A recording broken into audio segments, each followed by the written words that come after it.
here's what I think is interesting about toxicity in the Air Force, or just culturally. You can bring up the Air Force times and just look at the number of toxic leaders that are there.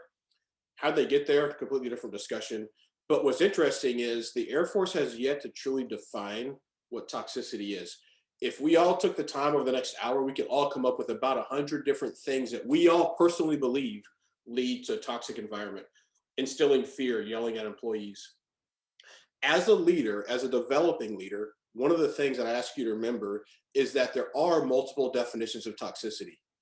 Ultimately, when somebody is afraid or more worried about the negative impact that a discussion, a decision, voicing an opinion is going to have on them, that may be a toxic environment. People have to feel safe enough to contribute. In other words, they have to feel safe enough to not just sit back and do their job and keep their mouth shut and go home at 5 o'clock or 4 o'clock. If you want them as a leader to contribute to your team, if you want to have a culture of inclusion and buy-in, people have to be safe. If they do not feel safe doing that, that may be an indicator that there's a toxic environment.